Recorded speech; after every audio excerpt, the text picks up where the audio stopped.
Buenos días para todos.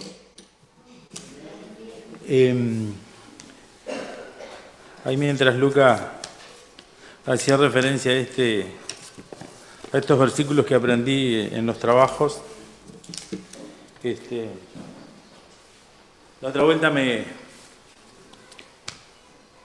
preguntaba a Joaquín cuántos trabajos había tenido y yo le contaba que pasé por 17, 18 lugares. Y en uno de los trabajos había alguien que decía esto que decía Lucas: primero yo, segundo yo, tercero yo, y si queda algo me lo llevo. Esa era la otra parte. Estos son 20 pesos aparte del día de hoy. Y me hacía acordar este versículo de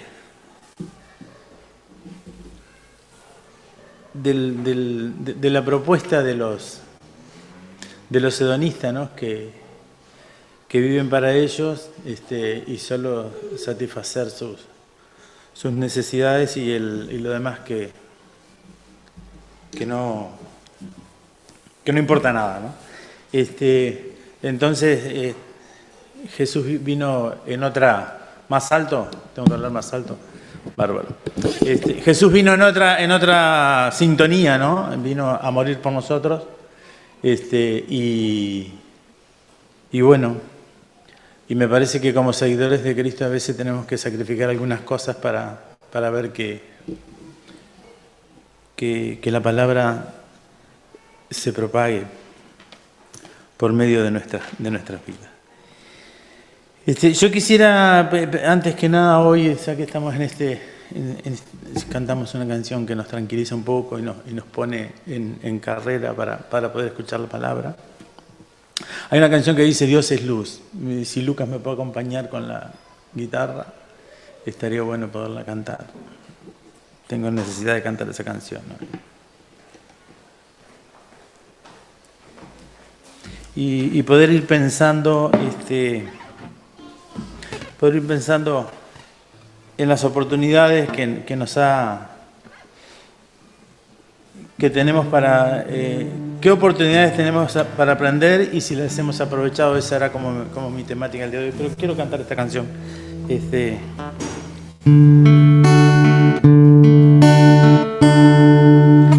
Dios es luz y en él no hay tiniebla.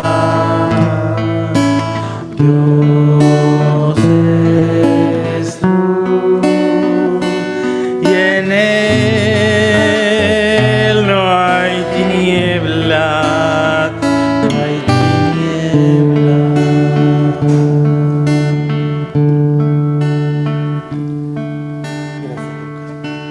Gracias. En esta semana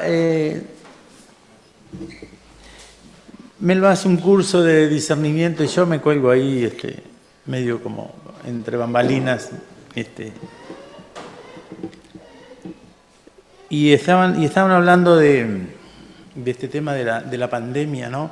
Si era provocada o no era provocada.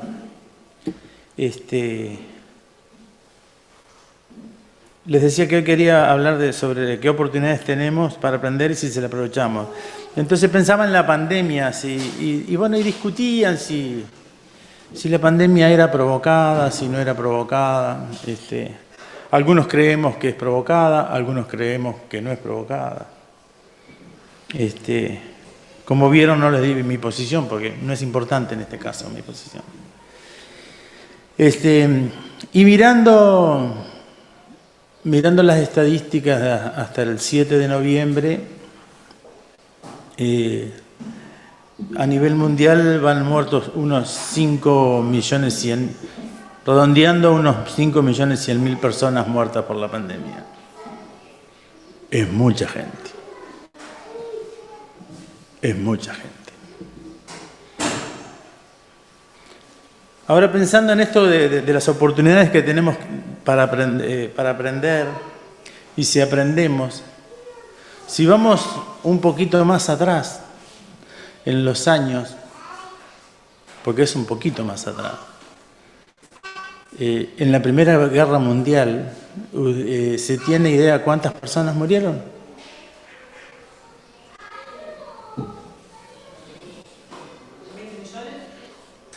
Sí, los más económicos hablan de 20 millones, los más optimistas. Entre 25 y 30, 20, 30.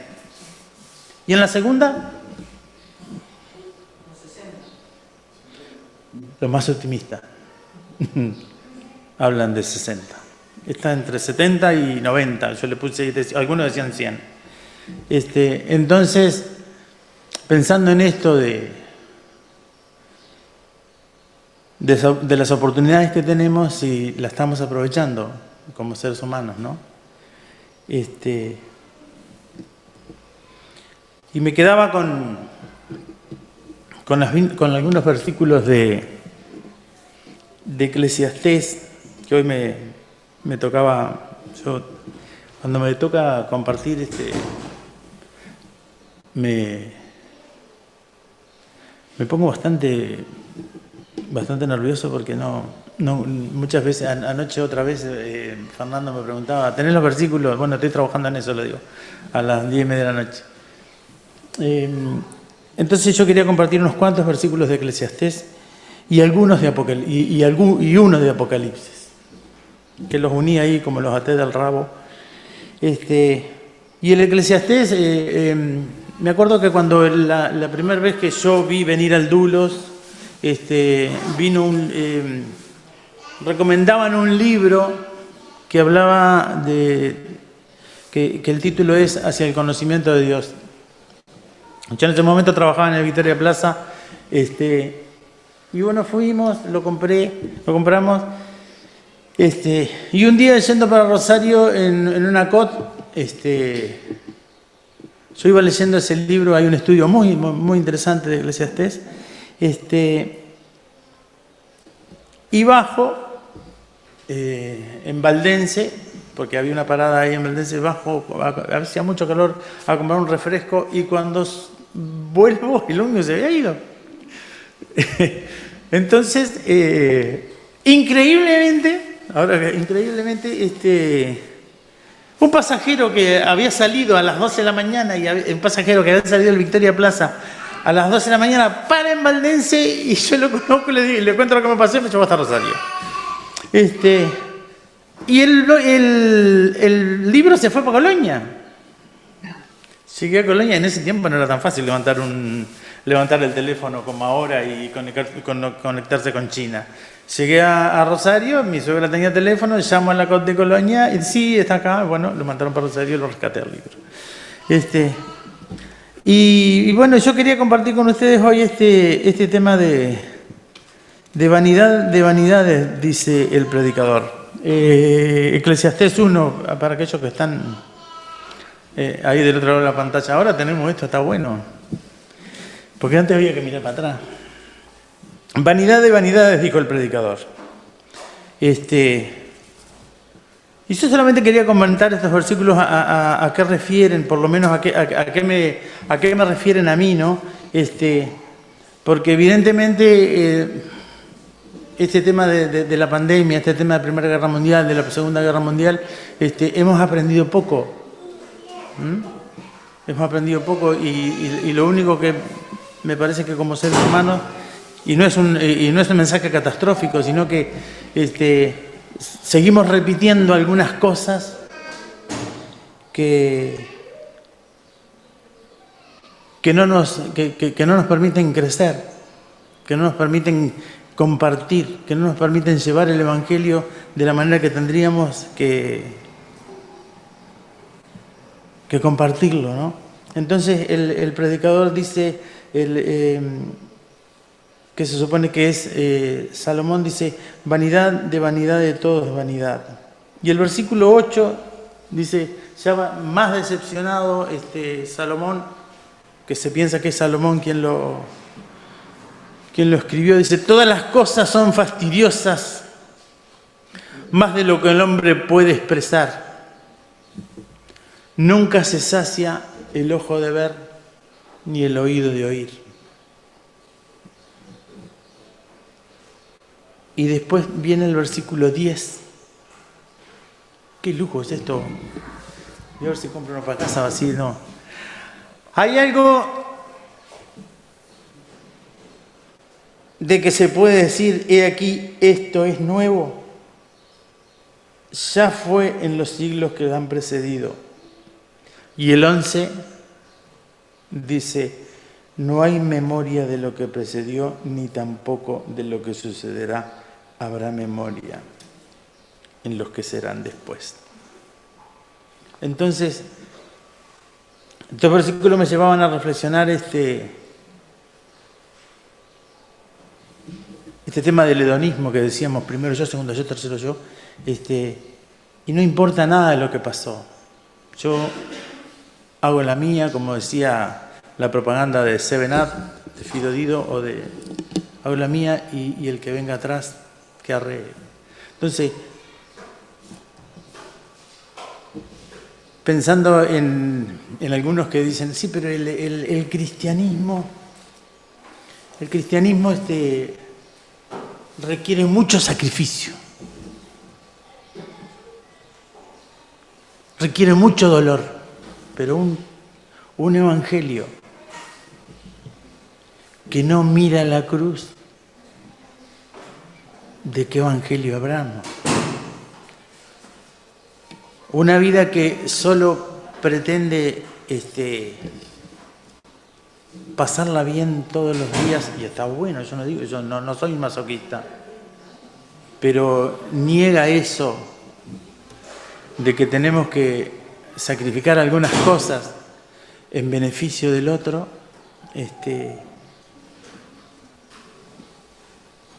no sé hasta qué punto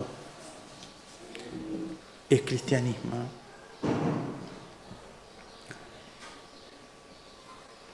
El versículo que quería compartir de Apocalipsis está en 3:17.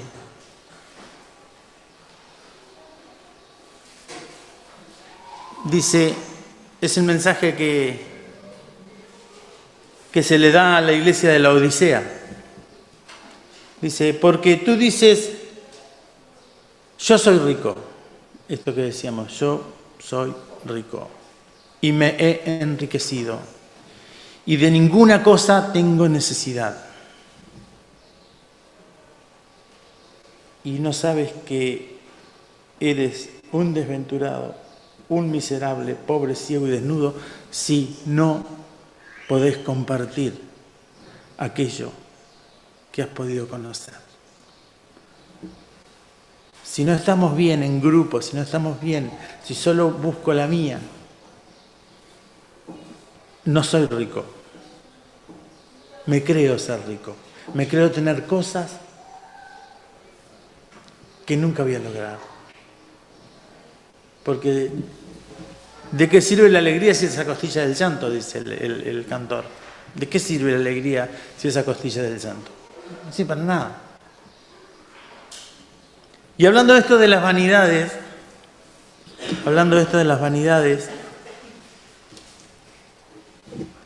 Atahualpa Yupanqui en una canción que se llama El payador perseguido, dice, la vanidad es yuyo malo que envenena toda huerta. Es preciso estar alerta manejando el asadón, dice. Y en los últimos dos oraciones de ese párrafo, de esa estrofa, dice, pero no falta el varón que la riega está en su puerta.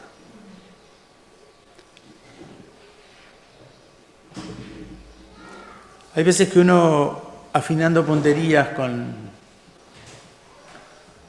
la palabra de Dios, venimos de una sociedad judeocristiana que, si bien no dice textualmente el versículo, se basan en cosas que nos llaman a la reflexión en cuanto a ser vanidoso, en cuanto a ser primero yo, segundo yo, tercero yo, y si queda algo me lo llevo. Yo me las sé todas y no quiero pasar por algunos lugares.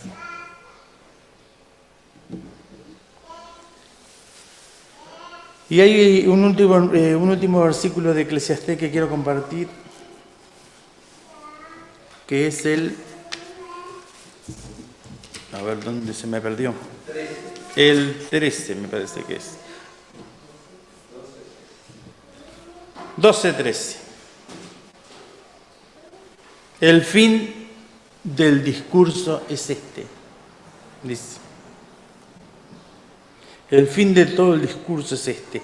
Teme a Dios y guarda sus mandamientos, porque esto es el todo del hombre. Aquí culmina en la nueva traducción viviente dice, aquí culmina el relato. Mi conclusión final es la siguiente: teme a Dios y obedece sus mandatos. A veces se nos hace difícil, porque entramos en intereses cruzados, en intereses internos, en cosas que son muy difíciles de procesar. Pero cuando hablamos de temor de Dios, no es que le tengamos miedo a Dios. No es que le tengamos miedo a Dios. Esta versión dice honra a Dios. Honra a Dios, honra a Dios, sí. Sí. ¿Qué versión es esa? Dios habla hoy. Sí, yo como aprendí, lo poco que aprendí, lo aprendí en las 60, me refiero a las 60 y después leo esta para comparar. Pero si hay un ejemplo, si hay un ejemplo de temor de Dios, lo tenemos en Job. Si hay un ejemplo de temor de Dios, lo tenemos en Job. Dice, ¿se acuerdan del relato de Job? Que era el hombre más poderoso de la tierra, o el hombre que estaba en mejor condición económica y social en esa sociedad, y el diablo metió la cola y quería complicarle la vida a Job. Y vino a hablar con Dios y le dice, sí, pero en cuanto vos le pongas alguna trabita a Job, vas a ver cómo reniega y dice cosas no muy convenientes tuyas. Pero Job temía a Dios y se quedó sin hijos, se quedó sin propiedades, se quedó sin compañera, se quedó sin salud. Pero Job dijo, yo sé que mi Redentor vive. Y si hay algo que tenía Job, era temor de Dios, porque sabía que Dios dio, Dios quitó. Y es muy difícil a veces pasar por esos pasajes, valga la redundancia, pasar por esos pasajes estrechos en los cuales uno nota que se le está quitando cosas que son de mucho valor. Es muy difícil. Pero la palabra de Dios dice que Dios dio y Dios quitó. Alabado sea el Señor. Entonces, el fin del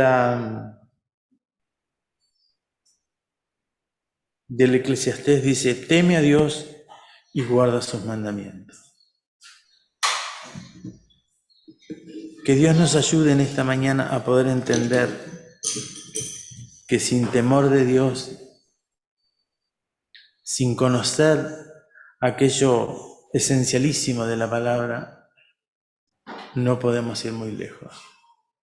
Y ojo que yo no se los estoy diciendo a ustedes, me los estoy diciendo a mí cada vez que me toca pasar para acá adelante, digo, me tocó bailar con suecos. Y no me es fácil bailar con suecos, porque una que no sé bailar y otra que no sé andar de sueco.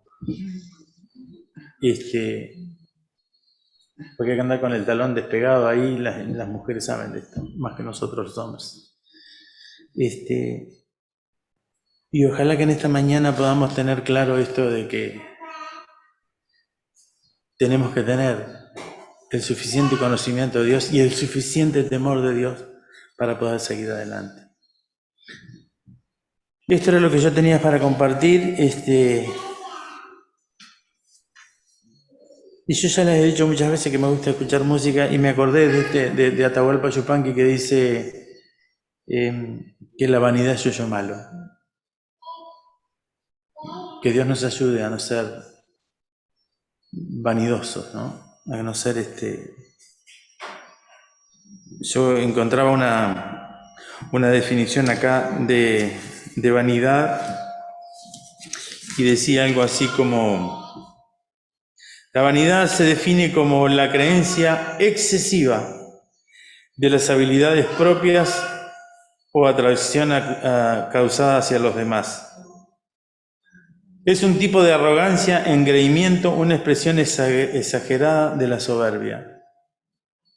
¿Y a quién a quién de nosotros a veces no se nos sube a los pelos, porque va más allá, va más arriba de la cabeza a veces, va hasta los pelos, ¿no? Esto de la arrogancia, esto de la vanidad, esto de creerme que yo ya pasé por esto. Que Dios nos ayude, hermano, que Dios nos ayude.